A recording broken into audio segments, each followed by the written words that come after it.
Informasi berikut ini untuk mereka generasi milenial dan generasi Z yang berusia di bawah 39 tahun agar mengerti apa itu perilaku politikus di tanah air Indonesia ini. Fakta data, pemilih terbanyak saat ini usianya di bawah 39 tahun pada saat Pilpres dan Pileg di tahun 2019 kemarin yang merupakan 55% pemilih. Makin ke bawah usianya, makin banyak hal yang mereka kurang dapat informasi tentang sejarah perilaku politikus tersebut sebelum-sebelumnya.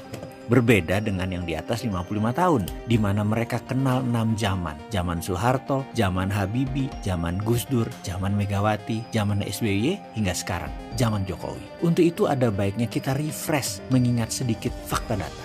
Seorang Fadlizon yang sering dihujat oleh penggemar Pak Jokowi itu adalah juru kampanye pemenangan Pak Jokowi dan Pak Ahok dengan baju kotak-kotaknya di Pilgub DKI 2012. Pak Anies Baswedan yang banyak dimasalahkan urusan banjir baru-baru ini itu tim sukses Jokowi JK plus mantan Menteri Pendidikan Kabinet Kerja. Sebelumnya Pak Anies juga peserta Capres versi konvensi Partai Demokrat. Anies Baswedan dekat dengan JK dan nempel sama Pak Prabowo serta dekat dengan PKS. Padahal dulu Anies sering dituding Syiah oleh PKS. Di tahun 2012 Ahok itu yang menjadi wakil gubernur adalah Gerindra yang memasangkan dengan Jokowi. Ahok yang kemudian di tahun 2017 oleh 212 diserang plus diserang Gerindra juga. Kesimpulan, di tahun 2012 Ahok itu disayang, 2017 diserang oleh Gerindra. Kita lanjut. Kalau SBY bagaimana? SBY itu mantan menterinya Megawati, maju nyapres tahun 2004 bareng Pak JK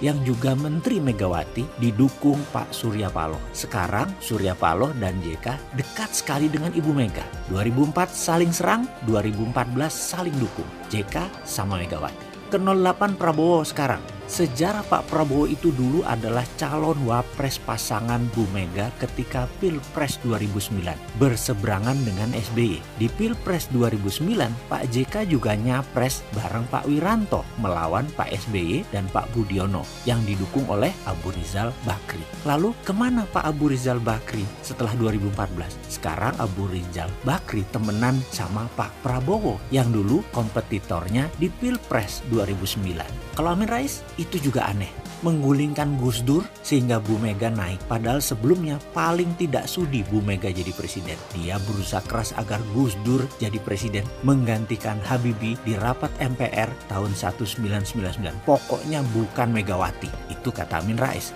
Lalu digulingkan Gus Dur setelah 1 tahun sebelumnya digadang-gadang oleh Amin Rais dan naiklah Bu Megawati. Yang 1 tahun sebelumnya Pak Amin alergi sama Bu Mega. Kalau dipikir-pikir Bu Mega itu memiliki hutang besar atas jasa Amin Rais menjadikannya Presiden Indonesia kelima. Pilpres berikutnya Amin Rais melawan SBY. Amin juga berseberangan dengan Prabowo di Pilpres 2004 dan 2009. Sekarang Pak Amin Rais akrab dengan Pak Prabowo. Padahal dalam agenda di tahun 1998 Pak Amin ini menarget Letnan Jenderal Prabowo untuk diamankan dalam tanda petik. Sekarang Prabowo mengamankan Amin. Kalau PKS semua juga sudah tahu ceritanya. Para kadernya menyerang dengan black campaign menjatuhkan Pak Prabowo di Pilpres 2009 dan di Pilkada DKI 2012. Lalu sekarang berteman akrab sama Gerindra yang selama zaman Pak SBY PKS adalah musuh bebuyutan Gerindra. Di zaman SBY PDIP dan Gerindra oposisi, sementara PKS masuk koalisi di Satgap zaman SBY. Sekarang diklaim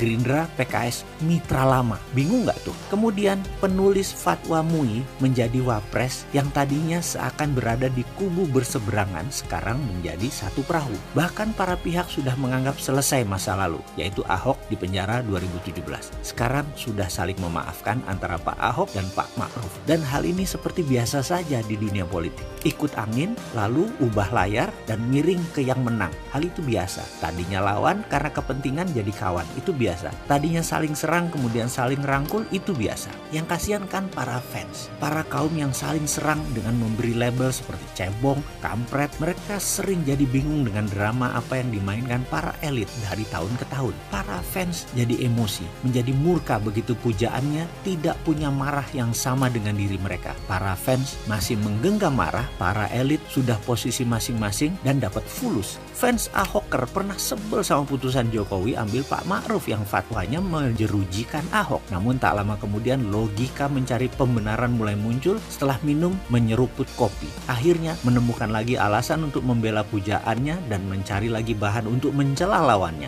Mulailah saling serang lagi. Karena dasarnya memang pemarah, jadi otak memang terus harus cari alasan untuk bisa marah. Di sisi lain, lucu kan? Para fans saling serang dan tetapi para elit bisa salaman dan ketawa ketiwi. Di sini melihatnya begitu ada angin, salah satu menang, mereka ngikut. Yang penting mulai ikut bermain searah angin. Itulah politikus Indonesia. Begitulah sedikit info wahai sahabat muda yang usianya di bawah 39 tahun yang merasa pujaannya akan selalu sama, memiliki rasa seperti kalian. Jawabannya tidak. Begitu pujaan hati kalian memiliki pendapat yang berbeda dengan marah kalian, langsung kalian memaki pujaan tersebut. Jadi antipati. Lah yang aneh siapa? Jangan pernah berharap politikus pujaan hati kita akan selalu memiliki marah yang sama dengan kita. Misalnya, marah saya pada pejabat yang setuju berhutang dengan Cina Tiongkok adalah marahnya saya pribadi. Dengan alasan pribadi, jadi jangan terkaget-kaget kalau saya ditawari kredit tanpa bunga, tanpa cicilan 10 triliun dari pemerintah agar saya diam, tidak buat video edukasi cara cerdas bernegara. Tawaran itu saya terima. Atau nanti FPI dan 212 mendukung pemerintah. Jangan kaget loh ya, kita rakyat